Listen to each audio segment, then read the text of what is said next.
Hi guys, welcome to Tritely Technologies. Please subscribe whoever are watching. Okay, so and also share these videos.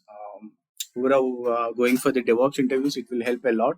So this interview is for 11 years person, which I have done, and also his DevOps experience is 6+, and this candidate has been selected. And you can see a lot of references. Okay, so like you can get a lot of information from this video, and you'll get a lot of answers from this video. Okay, so keep watching. Try to watch till end so that you will get a lot of information from this video. Don't forget to subscribe and share with your friends.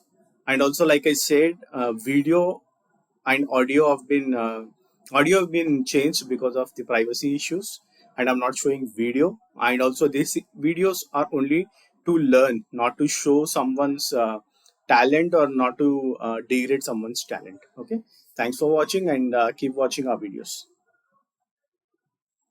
That we are leveraging. So for that, what we are doing is we have a CI pipeline. It's a multi-branch pipeline. So based on the branch, it is going to trigger for a respective environment. So for example, here in our branching strategy is like develop branches for a development environment, release for the QA, and the master is for the production. So whenever a feature or anything is getting committed into a, let's say, a develop branch, so it will trigger a pipeline which clone the repository for a develop branch, and then it is going to identify the version of it based on the commit. For that, we have a shared library function written, so it will automatically identify the version. The next version could be, and then we are going to do a code analysis with the help of Sonar and the check marks. And based on their result, we are going to build an image because it's a microservices. So we use a docker build command. So docker build we use and create a image. Once the image has been created, we are running a EchoSec. Earlier we were using Qualys, but now we are using EchoSec to find the vulnerability in the image. If that is getting passed, what we are doing is we are pushing into a repository. Here we are using AWS ECS and ECR environment. So we are putting images over there with latest tag and the version that we have identified in the initial stage. And once it is pushed, we are updating the Git a big bucket with a tag with a version. And after that, we are calling a deployment process. So in the deployment process, we are leveraging here CloudFormation templates because we have ECS environment over there. So in ECS EC2 environment, we are deploying a service. So for service, we have already have a CFTs written. Now only thing get it replaced is either a version, the new version of it, we are dynamically change, or in case some environment variable has been changed. So for that, we have to separately update the CFT files, which is available in the separate repo.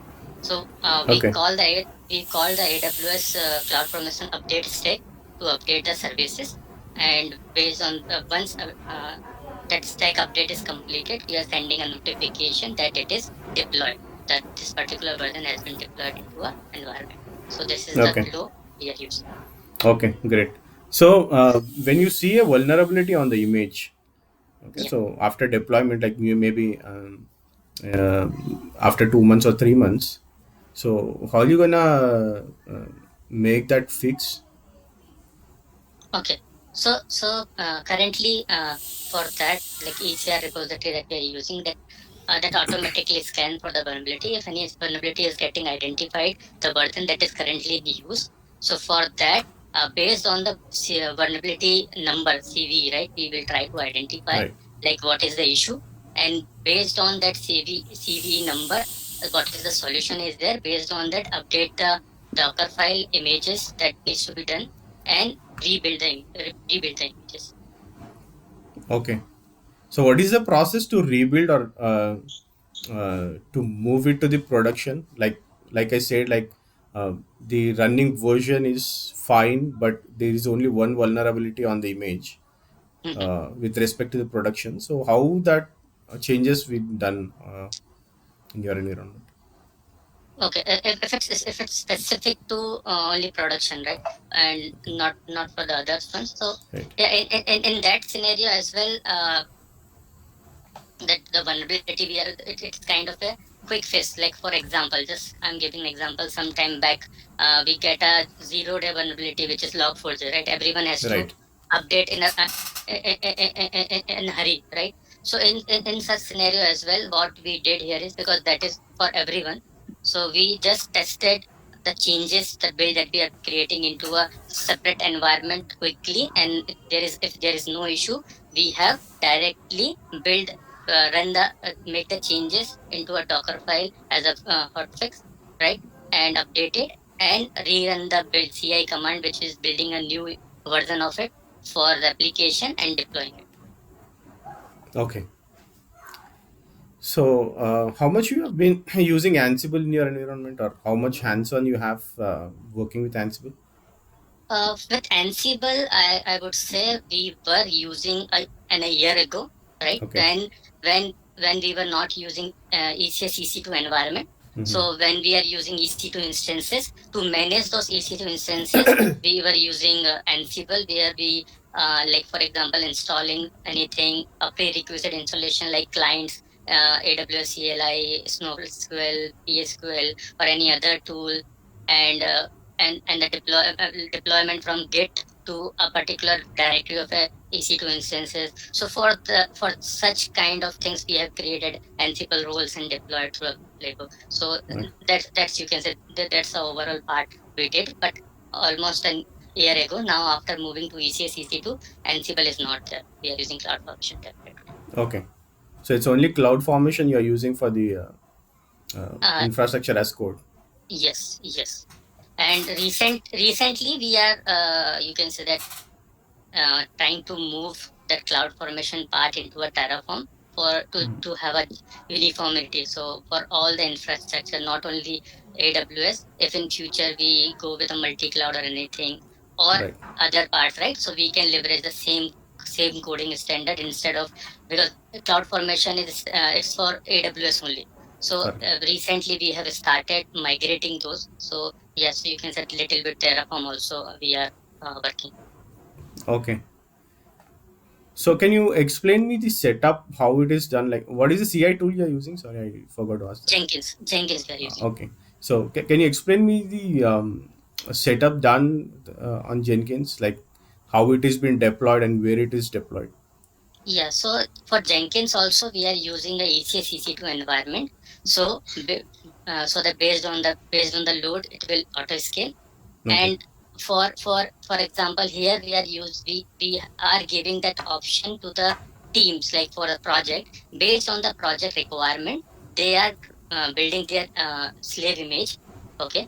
And that image they are using with a label, right? So Okay. like that they are using agent, because not all project requires everything. So we have a template design where they can just add the libraries they want. Like for example, they are using let's say like I mentioned, for databases they want to connect, so they use PSQL, SnowSQL for Databricks client, or for example for graph database NGO client. So all these like clients or any other part, anything that they want to be available in the slave, they can install it in the slave and have their own agent with a label, and then that label they can define into a their pipeline and use it. So like that we are using right now. Okay. Can you brief me the ECS environment, like uh, how the auto scaling is being done on Jenkins?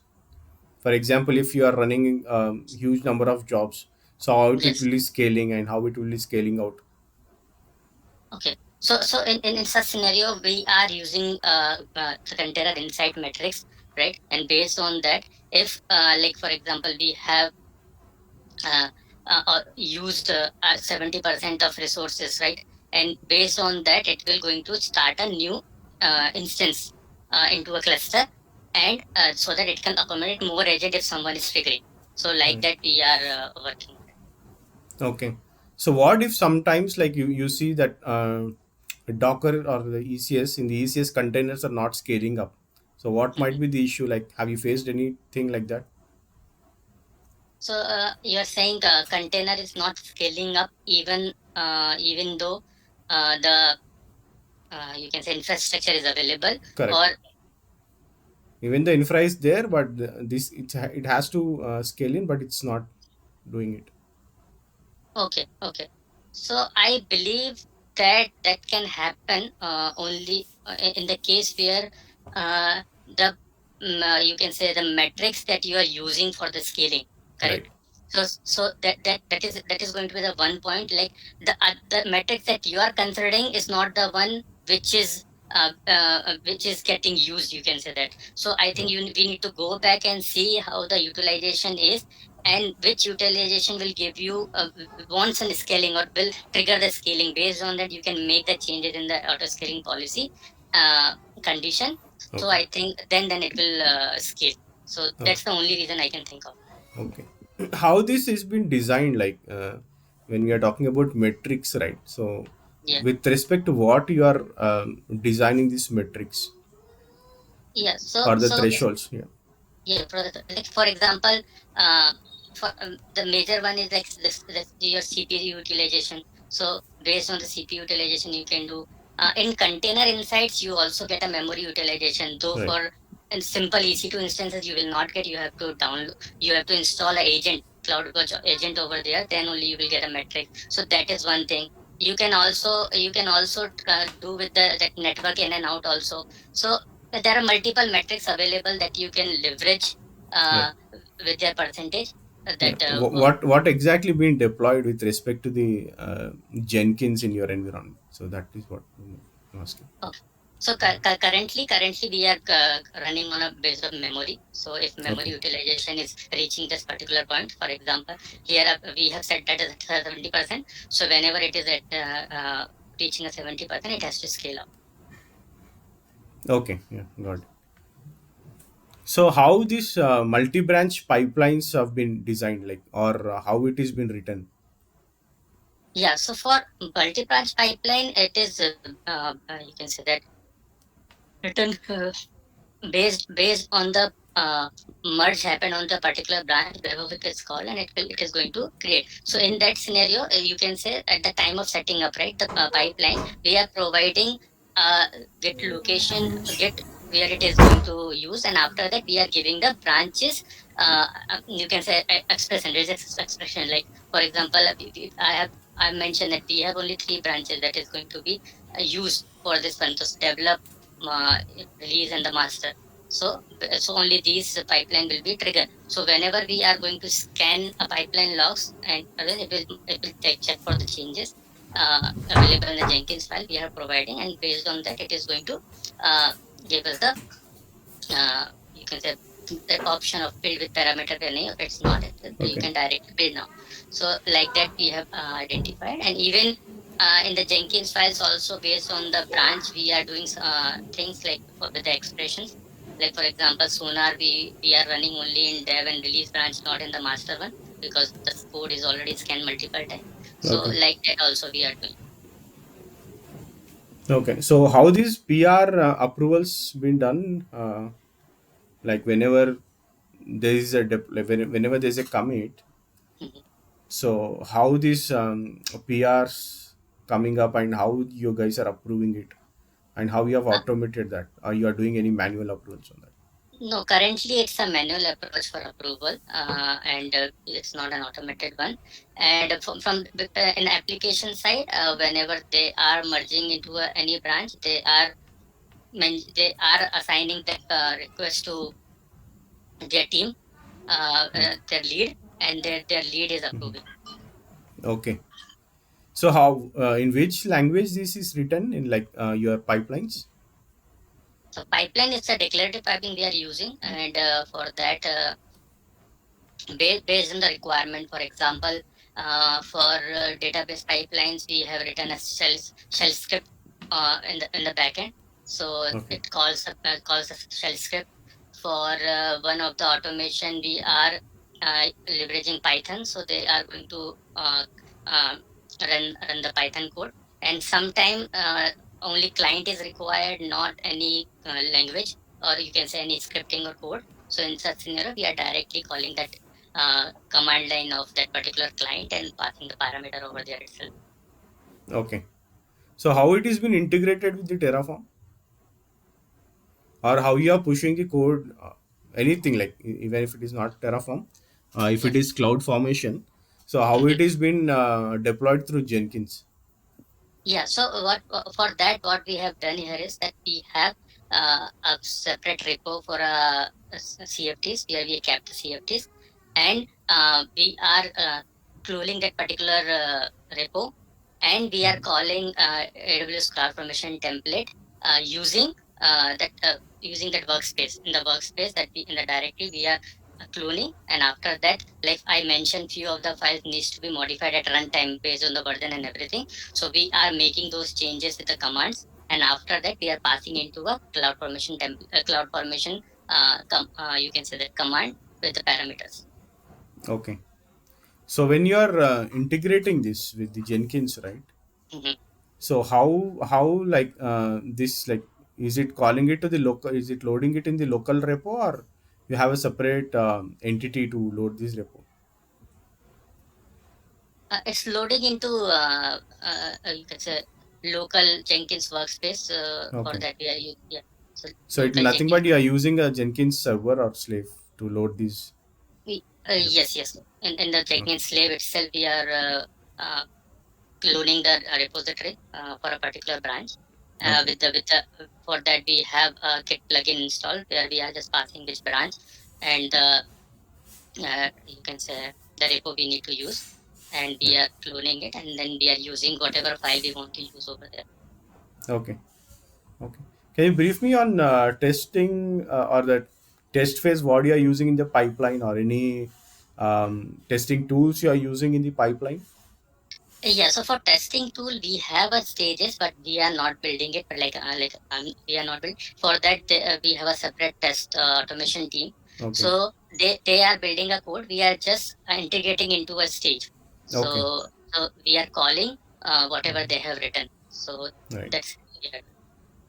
Okay. So how you are building this, whatever the code you are getting into the Jenkins, Mhm. what is the tool you are using to build that?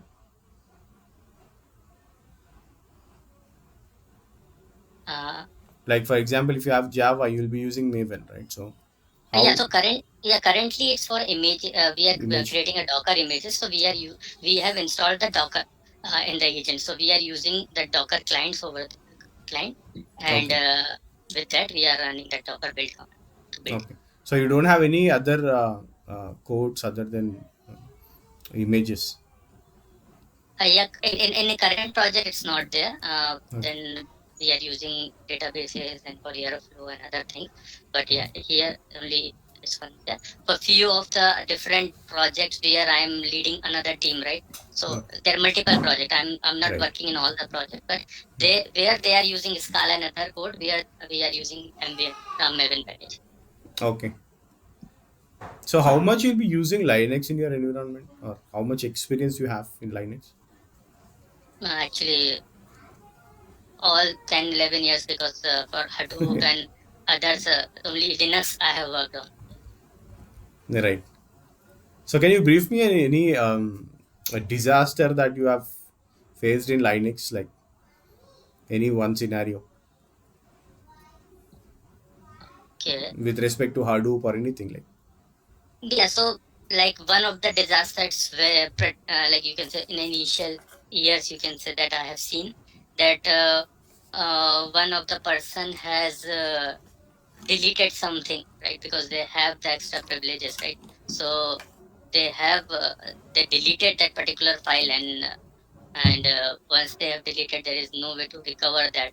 So for that what we did is uh, as because they were the part of the admin team, right, initially, because in an initial part we were using that is a bare metal machine for creating a cluster in an initial phase.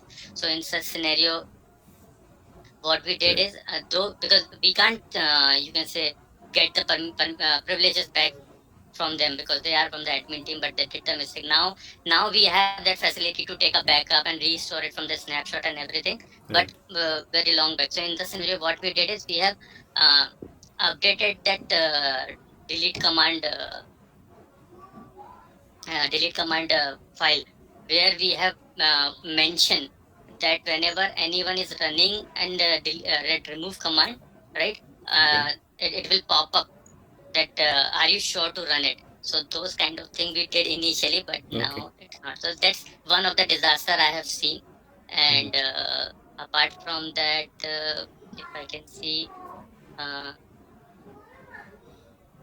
that the corruption of disk mounting and well, like if something is mounted and it is not visible, Okay. something like that. So majorly these, and this not disaster, but I would say that filling of an storage that you underlying storage you have. If it's Right. 100%, if it's 100% for the user, then it won't be able to log in, right? Yeah. And such kind of disasters are there. So that I can think of as of now. Yeah. Okay. How much you are involved into Agile? Uh, Agile, the current project is in Agile, where we have that sprint. We have Mhm. decided that this needs to be worked during this particular time, right? So yeah. Okay. Can you give So me a few yeah. or any sprint with respect to DevOps which you have designed, or currently Uh, you working on anything? Yes, yes. So currently, like for example, I would say that there is one new tool, that Enzo Graph tool that we have. We onboarded. Currently, everything is going through manual UI based, right? So the in the we want to create automated CI/CD for them, right? So for that we have running. We have planned it in a sprint, like okay, this is the requirement we have, so we gather the requirement, that this is the requirement, we are working with vendors and everything to complete it. So the phases we have, like for this will take 2 sprint. Reason behind that is we have a dependency, so like that we have planned and we are working on that Okay. with the Jira ticket. Okay. So what is the monitoring tools you are using, or So uh, for monitoring tool, at the enterprise level, the Splunk has been used. okay. So for each and for monitoring as well as the logging, only Splunk has been used. Okay. So how Splunk, how many endpoints, like how licensing works in Splunk? Like, have you For designed anything using Splunk? I have not designed, but when we were moving from, you can say that you can say the earlier version of Splunk and the newer version that we are seeing, like Signal FX or one more. So where I have heard in the conversations, like its license is based on the per server or per machine basis. So Okay. so that's what I can recall from the conversation. Okay. So if you face any issues on your Jenkins CCS, like how it is there, like is it going through CloudWatch or is it going through Splunk? For that, we are using Splunk, so everything is moved to Splunk. So Okay. all the cluster or service logs, all are we are putting into on Splunk, and from Splunk we are doing monitoring and logging. Okay. Can you brief any two alerts that you get with respect to Jenkins? So for Jenkins, we have set it for first for the uh, directory that we are using, Mm-hmm. so that is storage, so that if it's getting full, near full, then it will get an alert, so that we can proactively work and increase the volume if required, or do the deletion of the old things if whatever is the correct way. So that's one thing, that alert is there. And apart from that, No, alert that we anything are, with respect to the application, not on the yeah, system level. Anything yeah. like, So yeah, so for the another one is like, so if that cluster instances which is there, right? So for their starting or stopping thing is there, and apart okay. from that, no endpoints, no service availability we are checking. Okay. So how this ECS been monitored? For ECS, it's monitored on the basis of like in the cluster. So Okay. cluster, how many instances we have, and then and we are in that instance, it is showing us like, okay, what is the number of nodes available, and it is showing us what is the utilization of each and every instance of it. So like that, you can say dashboard is there. Okay. So when you are deploying this Docker, right? Like, what is the base image you are using? Are you using any publicly available base images, or it's your own organization's image? No, it's a public one, like Nginx we are using, and Okay. for front end Node.js has been used, the builder one, Hmm. so that is being used. And apart from that, on top of it, we are adding a layer of the application code that we have. Okay. So how this is been deployed? Like, whenever you are calling in the ECS or like from the registry from ECR, so you are posting all the images on ECR, right? Yes. So how this has been called, or how this has been configured? Okay. So for ECR, to push or pull from the ECR, right? We have created an IAM role for a Jenkins, right? Okay. So we are assuming that IAM role which has permission to pull the images. So that particular, and with that one we are pulling the we are that services is pulling, because we are mentioning in our cloud formation template from which repository which image we need to pull, so that we are passing into cloud formation Okay. as a parameter. So do you have any experience on NoSQL or BPM?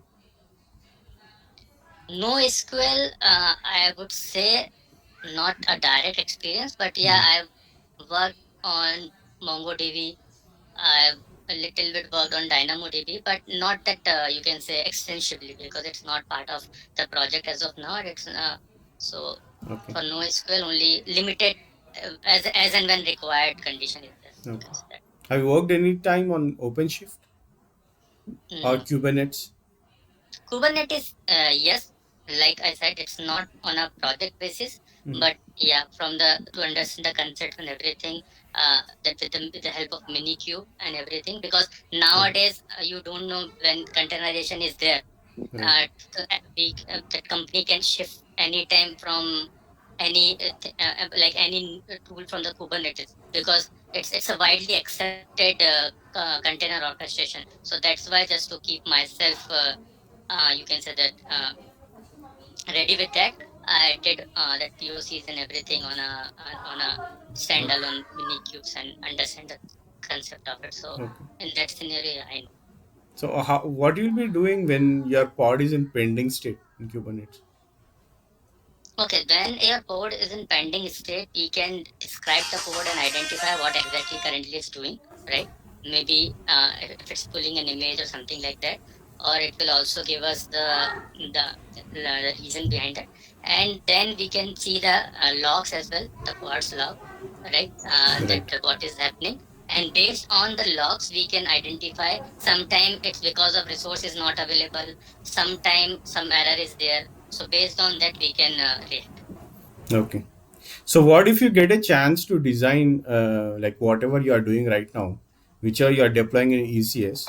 Mhm, So if someone asks you to deploy it in the Kubernetes, what mhm. will be your go, like how you will be doing it, or how you'll be planning it first?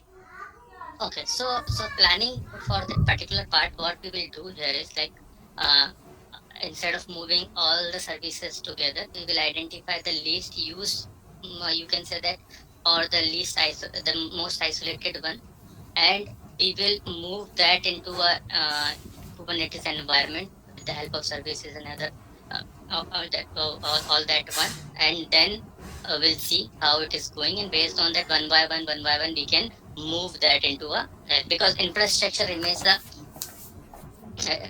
it's like fundamentally it's remains the same, but we are going to just creating a communication one by one and move it, so that there will be less disruption and we will Yeah. know what is going on.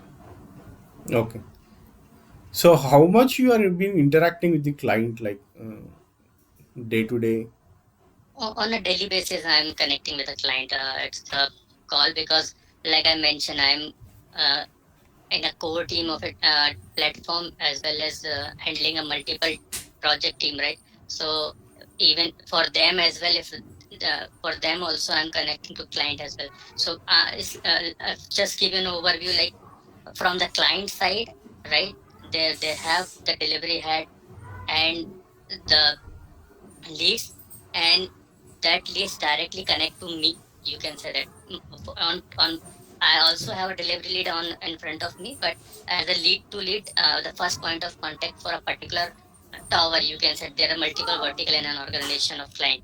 So one vertical, I'm the lead over there. So Okay. for anything related to that commercial that particular tower, they come to me, and then uh, it's my responsibility to give them an answer or do that. So that's one part from the platform side, and second part from the project that I'm working on. So that is also we directly connect to client, because we are part of that the discussions, and we have to give them, okay, when we can complete this and everything. So we are directly communicating if something is feasible, not feasible. So it's like on a day-to-day basis, we have a 30 minutes call with them. Right. So if there is a scenario where one of your team members has broken something Mhm, and you need to convey that to the client, saying that there might be a downtime or there might be very much impact. mhm. So how will you handle that situation? Okay.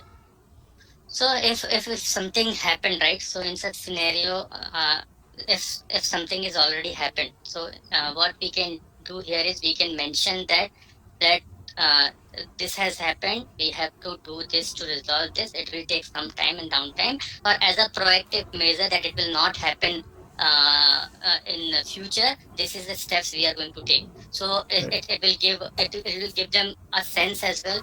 Okay, we are accepting what has been done, but how we can prevent them in the future, that is also we are giving as an uh, uh, response. So that's what we used to go ahead on that. Okay. So to avoid these kind of situations, you said like you need to have prior this one, right? So how you will be doing this RCA, or do you have any separate team or tools to handle these RCS, and how that is happening? Yeah, so currently we don't have a separate team, but yeah, we ourselves do RCA, and like I said, if we that you can say the part where we don't have privileges access to, then we'll take help from other team, right? For example, here, it's a big organization, so not everything in the cloud is accessible to us and we can do anything. So for that, we go to that team to identify, okay, what has happened, how has it happened, and based on that we provide the RC. Okay, this has happened because of that, maybe because someone has more privileges than expected, right? Or you can say that there is no approval process in between, and because of that it happened, right? So Yeah. something like that we need to identify, if it's related, and then we have to restrict over there that, okay, now it is going to be a this way. So like that Okay. process enhancement or process change. Okay. So for example, in your team, okay, so there are two Mhm, people in the shift, and mhm. there might be something went off. Okay, Okay. so definitely there will be like no one will be agreeing on that, on the issue, right? Like they will be saying like blaming each other. So how will you tackle that situation? Okay, so see, in such scenario, if happen like two people are involved and no one is taking a responsibility, so for that time being, we will say to them, okay, currently forget about who did it and like whose responsibility it is. First work on to resolve this. Once it get resolved, we will sit back and try to identify what went wrong, and based on those RCA, we can say that, okay, if it's their responsibility or this particular team responsibility, like that we can identify.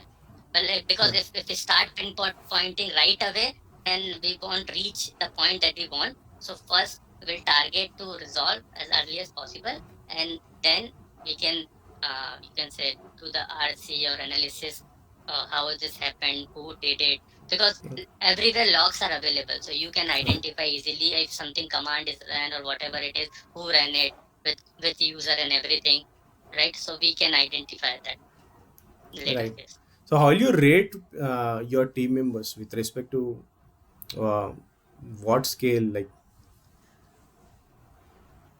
what all the My team, aspects you, like as a team leader, how will you be yeah, rating your team members yeah. with So respect to I'll rate, what, like, yeah. yeah, I'll rate my team member that most of them are uh, 7 to 8.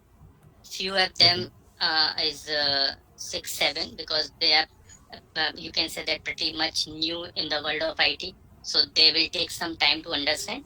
But who are experienced or working with me from last 1 or 2 years, they know the pattern how I work, and based on that they have started working in that fashion. Like everything should be like, for example, I prefer myself, and I teach them as well that Right. whatever you are doing right here, you can justify only if you have a trail of it. So whatever you are doing, it should be documented somewhere. If you are doing some task, though you are running an email and whatever it is, you have an email chain, but in every organization, because of the size, your email gets deleted after some time. So you should use some the tool, for Our team will get example back on the Jira, feedback. Confluence, and Okay. everything Thanks you for have. all your time, Email like, is there for the yeah, have a communication, great but day, have a for a great weekend. tracking purpose you must Yeah. use Jira, so that if someone comes back to you, okay, why something is getting delayed and what is the issue, you can show them even by the dates as well if they want it in that Right. depth manner. Okay, this is from our side there is no delay, because majorly when you work with a client, the first thing is like, if delay is there, at what point we have delay. So always try to do one thing, like if something you can do, don't delay. If you are dependent on someone, please highlight on a right forum, so that everybody is aware that it's not getting delayed by you. You need someone help, or someone is other is responsible to provide the information. So you can not escalate, but you can ask them to help. That senior leadership can help you to get those details early. So Okay. that's the one thing I can say. Okay, great. Yeah. That's it from my end.